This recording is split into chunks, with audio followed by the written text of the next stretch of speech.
నమస్కారం. కొన్ని పుస్తకాలు మనల్ని ఒక కొత్త ప్రపంచంలోకి తీసుకెళ్తాయి. గీతా రామస్వామిగారి ఆత్మకథ భూమి, తుపాకులు, కులం, స్త్రీ అలాంటిదే. ఇది కేవలం ఒక వ్యక్తి కథ మాత్రమే కాదు. మన దేశంలో విప్లవ రాజకీయాలు ఎలా ఉండేవి, వాటి ఆశలేంటి, వైఫల్యాలేంటి, లోపలున్న గొడవలేంటి, వీటన్నిటినీ మన కళ్ల ముందుంచుతుంది. అసలు తుపాకీ పట్టిన విప్లవం ఎందుకు దారితప్పింది?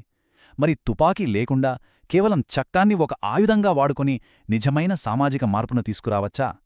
ఈ ప్రశ్నలకు సమాధానం వెతికే ప్రయత్నమే ఈ పుస్తకం. పదండి, ఆమె ప్రయాణాన్ని, ఆమె పోరాటాన్ని అర్థం చేసుకుందాం. ఒక్క క్షణం ఈ వాక్యం దగ్గర ఆగుదాం. ఇది జస్ట్ ఒక సంఘటన కాదు, ఒక యువతిలోని తిరుగుబాటును, కొత్త ఆలోచనలను, వ్యవస్థను ప్రశ్నించే ధైర్యాన్ని, ఒక జబ్బుగా చూసిన సమాజానికి ఇది అద్దం పడుతుంది. ఆలోచించండి, ఒక బ్రాహ్మణ కుటుంబంలో పుట్టిన అమ్మాయి తన దారి తాను ఎంచుకోవడం, అది విప్లవ మార్గాన్ని ఎంచుకోవడం, దాన్ని సహించలేకపోయారు. అందుకే ఆమె ఆలోచనలు మార్చడానికి వాడిన పద్ధతులు చూడండి. షాక్ ట్రీట్మెంట్, మత్తుమందులు. ఆమె శరీరాన్ని కంట్రోల్ చేస్తే ఆమె మనసు లొంగిపోతుందననుకున్నారు. బహుశా ఈ అనుభవమే ఆమెకు తన జీవితంలో ఎదుర్కోబోయే రెండు పెద్ద పోరాటాల గురించి చెప్పిందేమో. ఒకటి బయట ఫ్యూడల్ వ్యవస్థతో, రెండోది లోపల కుల పితృస్వామ్య అణచివేతతో. సరే, మొదటి విభాగానికి వద్దాం. అసలు గీతా రామస్వామిలాంటి ఎంతోమంది చదువుకున్న యువతీయువకులు హాయిగా ఉండాల్సిన జీవితాలను వదిలేసి ఇంత కఠినమైన విప్లవ మార్గంలోకి ఎందుకొచ్చారు? వాళ్లను అంతగా కదిలించిన ఆ రాజకీయ వాతావరణమేంటి? ముందు ఆ కాలాన్ని అర్థం చేసుకుంటేనే వాళ్ల ఆశయం మనకర్థమవుతుంది. ఆ రోజులు అంటే 1970లు ప్రపంచమంతా ఒక రకమైన అశాంతితో ఊగిపోతోంది. వియత్నాం యుద్ధానికి వ్యతిరేకంగా అమెరికాలో పెద్ద ఎత్తున నిరసనలు, ఫ్రాన్స్లో విద్యార్థుల తిరుగుబాటు, చే గెవారా స్ఫూర్తి, ఇవన్నీ గాలిలో ఒక కొత్త స్వేచ్ఛాభావనను నింపాయి. ఆ గాలి ఇండియాను కూడా గట్టిగానే తాకింది. ఇక్కడ స్వాతంత్ర్యం వచ్చి 20 ఏళ్లు దాటినా పేదరికం, అసమానతలు, భూస్వాముల దోపిడీ ఏమాత్రం తగ్గలేదు. ఇలాంటి టైంలో 1967లో పశ్చిమ బెంగాల్లోని నక్సల్బరీ అనే చిన్న ఊరిలో మొదలైన రైతుల తిరుగుబాటు దేశంలోని యువతకు ఒక కొత్త దారిని చూపించింది. పార్లమెంటరీ రాజకీయాలు ఫెయిలయ్యాయి. సాయుధ పోరాటంతోనే సమాజం మారుతుందని గట్టిగా నమ్మారు. ముఖ్యంగా ఉస్మానియా యూనివర్సిటీ లాంటివి ఈ కొత్త ఆలోచనలకు అడ్డాలుగా, సిద్ధాంతాల యుద్ధభూములుగా మారిపోయాయి. ఆ భావజాల సంఘర్షణలోంచి వచ్చిన ఒక హీరో జార్జ్ రెడ్డి.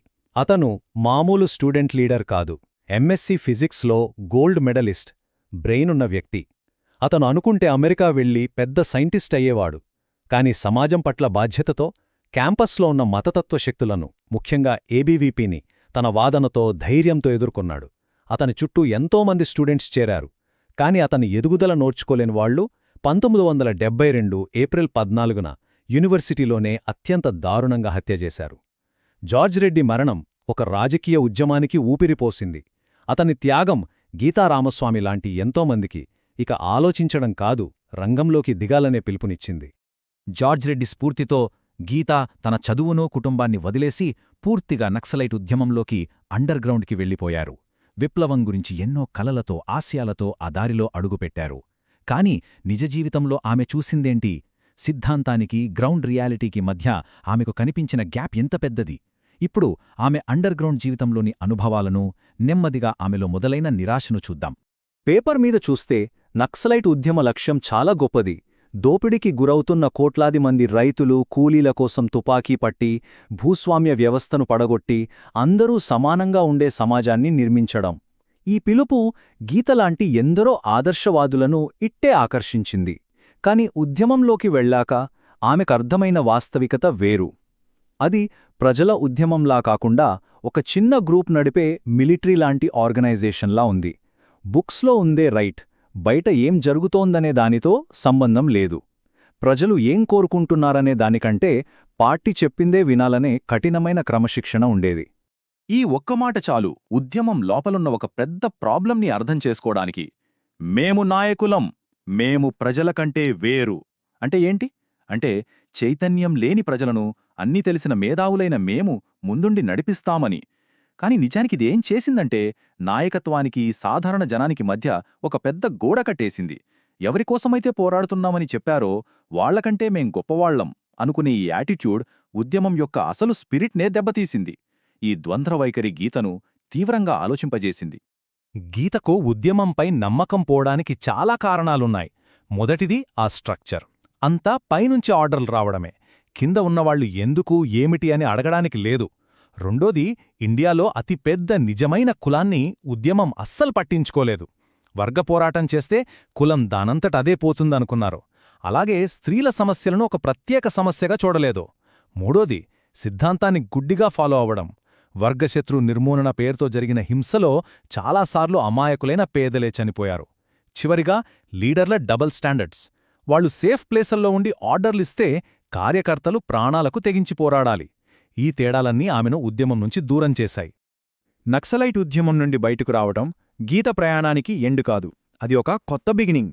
విప్లవమంటే కేవలం తుపాకీతో రాదని అర్థం చేసుకున్న ఆమె ప్రజలతో కలిసి వాళ్ల మధ్య ఉండి వాళ్ల సమస్యల కోసం పోరాడాలని నిర్ణయించుకున్నారు. 1984లో ఆమె తన భర్త సిరిల్తో కలిసి రంగారెడ్డి జిల్లాలోని ఇబ్రహీంపట్నం ప్రాంతానికి వెళ్లారు. అక్కడ మొదలైంది ఒక తుపాకీలేని అసలైన విప్లవం. వాళ్ళు చేసిన పని ఎంత ప్రభావం చూపించిందో ఈ నంబర్స్ చూస్తే అర్థమవుతుంది. 1500 మందికి పైగా వెట్టిచాకరీ కార్మికులు. ఆలోచించండి, వెట్టిచాకరీ అంటే ఏంటి? తరతరాలుగా ఒక కుటుంబం మొత్తం ఒక భూస్వామికి బానిసగా బతకటం. వాళ్ల శ్రమకు విలువలేదు, స్వేచ్ఛలేదు. అలాంటి 1500 బానిసత్వపు సంఖ్యలను తెంచింది గీతా స్థాపించిన వ్యవసాయ కార్మిక సంఘం. ఇది కేవలం ఒక అంకె కాదు, విముక్తి పొందిన 1500 కుటుంబాల ఆత్మగౌరవానికి సంబంధించిన కథ. ఇక ఈ నంబర్ చూడండి, 14,000 ఎకరాలు. తెలంగాణలో భూమి అంటే ఉత్త మట్టి కాదు, అది పవర్, అది స్టేటస్, అది రెస్పెక్ట్. 100 ఏళ్లుగా భూమికి దూరంగా ఉంచబడ్డ దళిత కార్మికులకు చట్టప్రకారం వాళ్లకు రావాల్సిన భూమిని తిరిగి ఇప్పించడం ఒక హిస్టారిక్ విక్టరీ. అది ఆ ప్రాంతంలో ఫ్యూడల్ పవర్ ఈక్వేషన్స్నే మార్చేసింది. 14,000 ఎకరాలు అంటే వేలాది కుటుంబాల తలరాతను వాళ్ల చేతిలో పెట్టడమన్నమాట.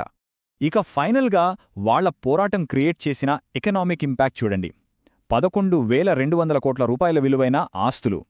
ఈ డబ్బంతా కొన్ని భూస్వామ్య కుటుంబాల చేతిలోంచి వేలాది మంది పేద కార్మికుల చేతిలోకొచ్చింది. ఇది ఏ తుపాకీ విప్లవమో సాధించలేని ఒక సైలెంట్ ఎకనామిక్ రెవల్యూషన్.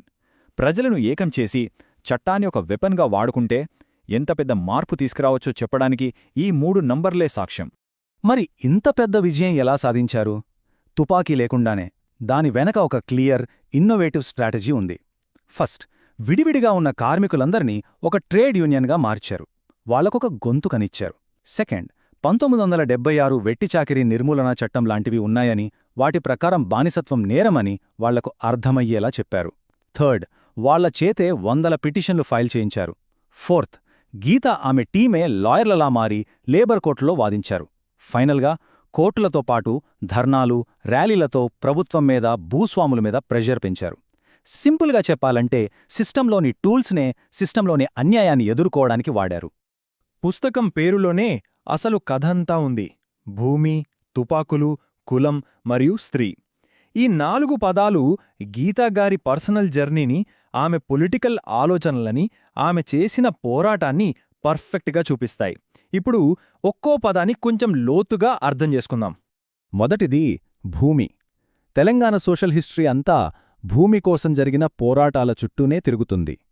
ఇక్కడ భూమి అంటే కేవలం పంట పండించేది కాదు, అది అధికారం, హోదా, కుల ఆధిపత్యానికి సింబల్. 100 ఏళ్లుగా దళితులను భూమికి దూరం చేయడం ద్వారానే వాళ్లను అణచిపెట్టారు. అందుకే గీత పోరాటంలో భూమిని తిరిగి పొందడం అంటే కేవలం బతకడానికి ఆధారం దొరకడమే కాదు, వాళ్ల ఆత్మగౌరవాన్ని, వాళ్ల ఉనికిని, వాళ్ల చరిత్రను తిరిగి గెలుచుకోవడం. రెండోది తుపాకులు. ఈ పుస్తకంలో తుపాకీ 2 రూపాల్లో కనిపిస్తుంది. ఒకటి విప్లవకారుల చేతిలో ఉన్నది, అది త్వరగా మార్పు తేవాలనే హింసా మార్గానికి గుర్తు. రెండోది రాజ్యం చేతిలో ఉన్నది, అది వ్యవస్థను కాపాడటానికి వాడే అణచివేతకు గుర్తు. గీత ఈ 2 దారులను కాదన్నారు. హింస ఇంకా హింసనే పెంచుతుందని, దాని ద్వారా వచ్చే మార్పు శాశ్వతంగా ఉండదని ఆమె అర్థం చేసుకున్నారు. ఆమె వెతికి కనుక్కున్న పవర్ఫుల్ వెపన్ మన రాజ్యాంగం, మన చట్టం. తుపాకీ కన్నా చట్టానికి పవర్ ఎక్కువని ఆమె ప్రాక్టికల్గా ప్రూఫ్ చేశారు. మూడోది చాలా చాలా ముఖ్యమైనది, కులం. ఇండియాలో ఏ పోరాటాన్నైనా కులాన్ని పక్కన పెట్టి అర్థం చేసుకోలేం. పాత లెఫ్ట్ పార్టీలు ఎప్పుడూ వర్గానికి ఇంపార్టెన్స్ ఇచ్చి కులం అనే కాంప్లెక్స్ రియాలిటీని పట్టించుకోలేదు. కాని ఇబ్రహీంపట్నంలో గీతకి ఏమర్థమైంది? అక్కడ వెట్టిచాకరి చేసేవాళ్లంతా మాదిగ కులానికి చెందిన దళితులు. వాళ్లను దోచుకోవడానికి కారణం వాళ్లు పేదవాళ్ళవడమే కాదు, వాళ్లు ఆ కులంలో పుట్టడం కూడా. అందుకే ఆమె పోరాటం ఆటోమాటిక్గా ఒక వర్గ పోరాటం నుంచి కుల నిర్మూలన పోరాటంగా మారింది. ఇది ఇండియా లెఫ్ట్ మూమెంట్పై ఆమె చేసిన అతిపెద్ద విమర్శ. చివరిగా స్త్రీ. ఈ పుస్తకం మొత్తం గీతా రామస్వామి అనే ఒక స్త్రీ తన పాయింట్ ఆఫ్ వ్యూ నుంచి చెప్తున్న కథ. కుటుంబంలో బ్రాహ్మణీయ కట్టుబాట్ల మీద తిరుగుబాటు దగ్గర్నుంచి మగవాళ్ల ఆధిపత్యమున్న విప్లవ పార్టీలో తన అనుభవాల వరకు, ఆ తర్వాత దళిత స్త్రీల కోసం చేసిన పోరాటం వరకు, ప్రతి స్టేజ్లోనూ ఒక స్త్రీగా ఆమె ఫేస్ చేసిన స్పెషల్ ఛాలెంజెస్ని ఈ బుక్ రికార్డ్ చేస్తుంది. ముఖ్యంగా దళిత స్త్రీలు కులం, వర్గం, లింగం అనే 3 రకాల అణచివేతలను ఒకేసారి ఎదుర్కొంటారనే నిజాన్ని ఆమె పోరాటం బలంగా చెప్పింది. ఇది కేవలం గీత కథ కాదు, అణచివేతకు గురవుతున్న ప్రతి స్త్రీ కథ. సరే, ఇన్ని విషయాలు తెలుసుకున్నాం కదా. మరి గీతారామస్వామి జీవితం, ఆమె జ్ఞాపకాలు ఈరోజు మన సమాజానికి, ముఖ్యంగా మార్పు కోరుకునే యాక్టివిస్టులకు ఎలాంటి పాఠాలు నేర్పిస్తున్నాయి? ఈ అద్భుతమైన ప్రయాణం నుంచి మనం నేర్చుకోవాల్సిన అసలు సిసలైన విషయాలేంటి? ఈ పుస్తకం మనకిచ్చే అతి ముఖ్యమైన లెసన్ ఇదే: నిజమైన మార్పనేది ఎవరో బయటనుంచి తెచ్చేటి కాదు, అది ప్రజల లోపలి నుంచి వాళ్ల భాగస్వామ్యంతో రావాలి. సిద్ధాంత గ్రంథాలను గుడ్డిగా నమ్మడం కన్నా గ్రౌండ్ రియాలిటీని అర్థం చేసుకోవడం ముఖ్యం. సాయుధ పోరాటాలు అప్పటికప్పుడు విజయాలని ఇవ్వచ్చేమో, కాని డెమోక్రటిక్ పద్ధతుల్లో చట్టబద్ధంగా పోరాడి గెలిచిన విజయాలు శాశ్వతంగా నిలుస్తాయి.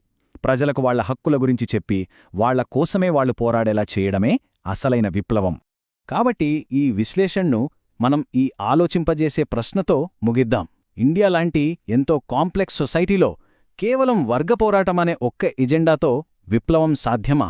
కులం, లింగం లాంటి లోతుగా పాతుకుపోయిన అణిచివేతలను పట్టించుకోకుండా కట్టే ఏ ఉద్యమమైనా పూర్తి విజయం సాధించగలదా? లేక అసలైన విప్లవమంటే ప్రజలందరినీ వాళ్ల అన్ని రకాల సమస్యలను కలుపుకుని వాళ్ల చేత వాళ్లకోసం గ్రౌండ్ లెవెల్ నుంచి నిర్మించబడాలా? గీతారామస్వామి జీవితం మన ముందుంచుతున్న అతిపెద్ద ప్రశ్న ఇదే.